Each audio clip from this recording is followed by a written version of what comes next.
현대인의 일상은 분주하고 복잡합니다. 그래서 육신이 피곤하고 마음의 근육도 많이 다쳤습니다. 곳곳마다 상한 영의 탄식 소리가 들려옵니다.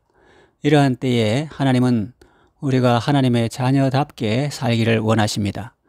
그러면 하나님은 어떤 분입니까? 하나님은 생명이십니다. 우리를 살게 하시고 또 우리에게 영원한 생명을 주십니다. 하나님은 자녀된 우리도 그런 삶을 살기를 원하십니다. 본문에 온순한 혀는 곧 생명나무라 했습니다. 하나님은 우리가 생명나무의 삶을 살기를 원하십니다. 다른 사람을 살리는 성도가 되기를 원하시죠. 자, 그렇다면 살리는 성도는 어떤 성도일까요? 첫째는 사랑의 성도입니다. 사람이 이 세상을 살아가면서 가까운 관계에 있는 사람들을 통해서 상처받는 경우가 많습니다. 다른 사람들에 대해서는 그러려니 하고 넘어가지만 가까운 사람들에 대해서는 네가 나에게 어떻게 그렇게 할 수 있니? 라는 생각이 들면서 더 심한 아픔을 느끼죠. 가족은 왜 서로 상처를 주고받을까? 라는 제목의 책도 있더군요. 가까운 사람, 특히 가족은 서로 사랑하고 아껴 주어야 할 텐데 왜 서로 상처를 주고받을까요? 만일 가해자라고 지목되는 사람에게 왜 그랬습니까? 하고 물어본다면 사랑해서요 라고 답할 것입니다. 나는 사랑해서 한 행동이라 생각하는데 상대방에게는 그렇게 받아들여지지 않는 것입니다. 미국에 헨리 비처 목사님 가정이 있었습니다. 아버지도 훌륭한 목사님이고 두 아들도 유능한 목사들이었습니다. 어느 날 기자가 인터뷰하면서 물었습니다. 이 가정에서 설교를 제일 잘하시는 분은 누구입니까? 그때 두 아들은 바로 대답했습니다. 그야 물론 저희 어머니시죠. 어머니는 언제나 사랑으로 우리를 대하시고 또 사랑으로 말씀하시기 때문이지요. 사도 바울이 사랑의 은사에 대해 말씀한 것이 생각납니다. 고린도전서 13장 1절에 보면 내가 사람의 방언과 천사의 말을 할지라도 사랑이 없으면 소리나는 구리와 울리는 꽹과리가 되고 이런 말씀이 나옵니다. 외국어를 잘하는 사람을 보면 부럽죠. 그것도 한 개가 아니라 몇 개의 국어를 자유자재로 구사하는 사람을 보면 부럽기도 하고 신기하기도 합니다. 그런데 만약에 말입니다. 그 마음에 사랑이 없다면 그 입에서 나오는 유창한 말도 울리는 꽹과리와 같아서 시끄럽기만 하고 진정한 소통은 안 된다는 말입니다.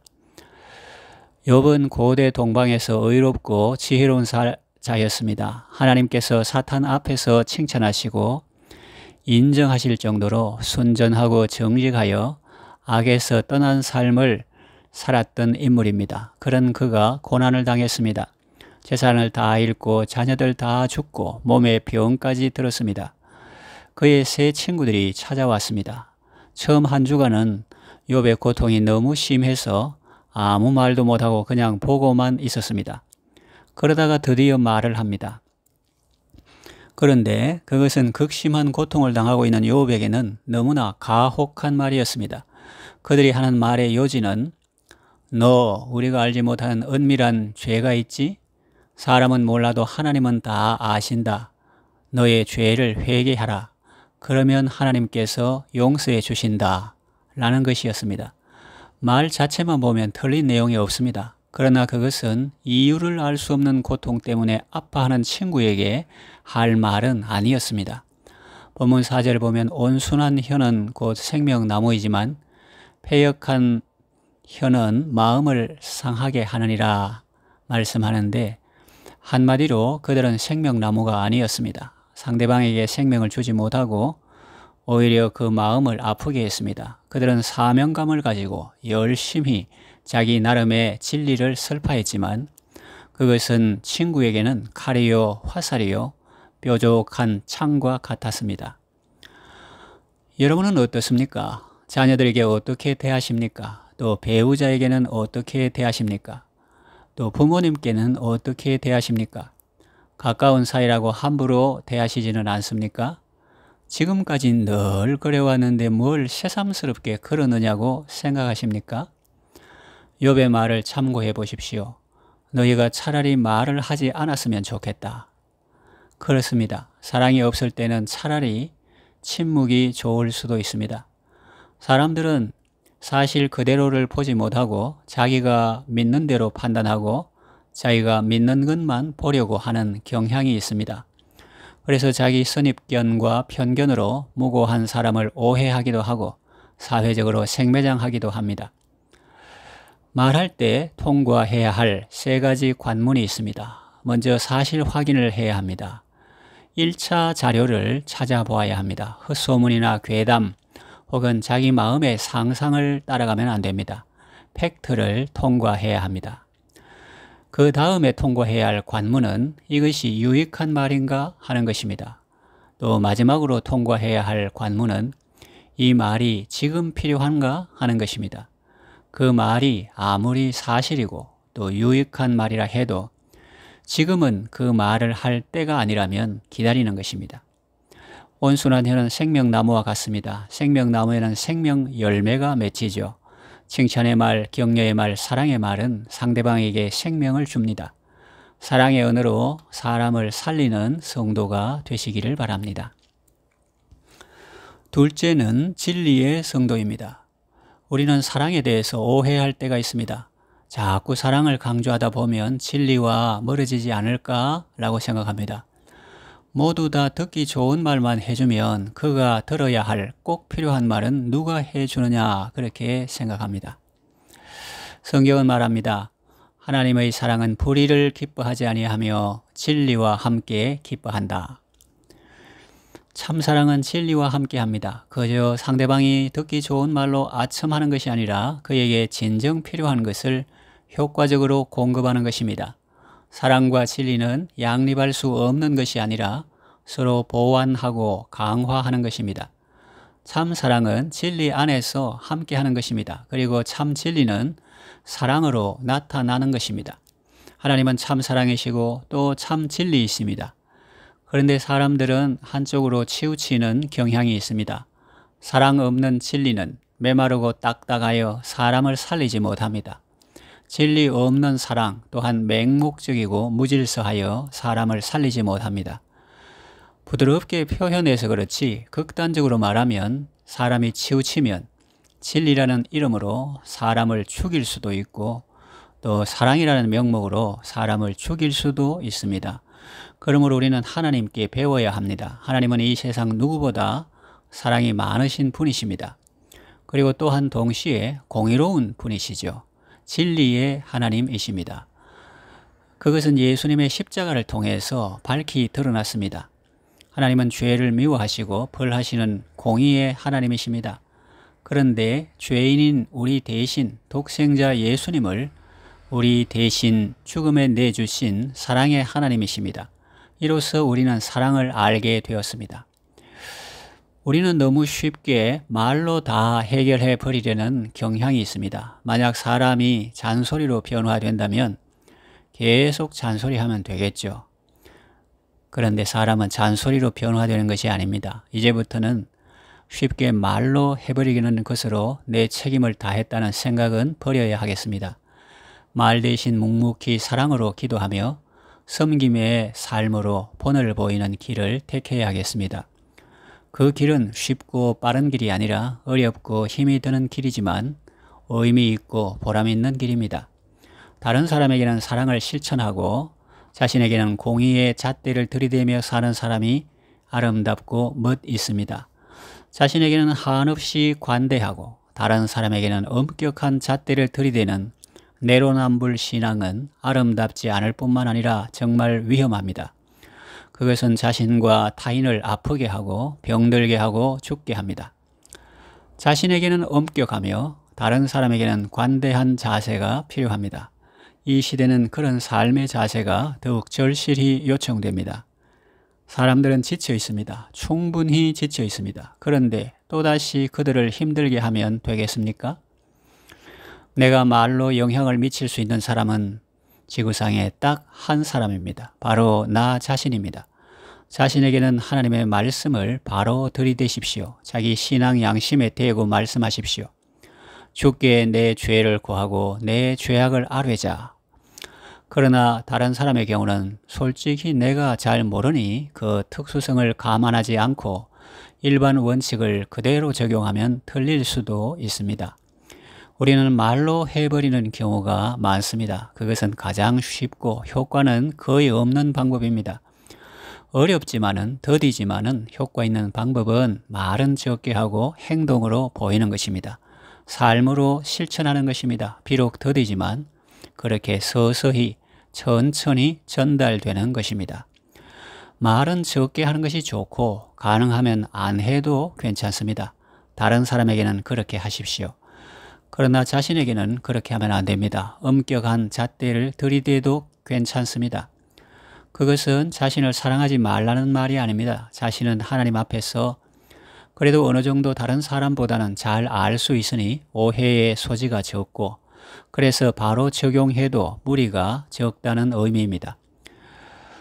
물론 우리는 이 각박한 세상에 살면서 자기 영혼도 많이 지쳐 있는 것이 사실입니다. 자신에게 관대하라는 말도 있습니다. 어떤 영역에서는 그렇습니다. 너무 엄격한 잣대로 자신을 힘들게 하는 것도 하나님의 뜻은 아닐 것입니다. 제가 말씀드리는 것은 참 사랑은 진리와 함께 기뻐하는데 다른 사람에 대해서는 우리가 잘 모르니까 아주 조심스럽게 접근하고 신중하게 행동해야 하겠지만 자신에 대해서는 자신의 상태를 어느 정도 아니까 바로 말씀으로 수술을 진행해도 좋다는 의미입니다. 모든 것을 은혜로 넘어가자고 하면서 질서를 무시하고 아예 하나님의 법이 뭔지도 모를 정도가 되어서는 곤란합니다. 가나마다 현장에서 잡혀온 여인에게 예수님은 말씀하셨습니다. 나도 너를 정죄하지 않는다. 그러나 예수님의 말씀이 거기서 끝난 것은 아닙니다. 가서 다시는 죄를 범치 말라라고 말씀하셨습니다. 먼저 사랑을 보이시고 또 진정 사랑으로 말씀해 주신 것입니다. 잠언 15장 5절에 보면 아비의 훈계를 업신여기는 자는 미련한 자요 경계를 받는 자는 슬기를 얻을 자니라 했습니다. 예수님이 그 여인에게 따뜻한 사랑으로 말씀하신 것처럼 하나님은 오늘도 자녀인 우리에게 사랑으로 훈계해 주십니다.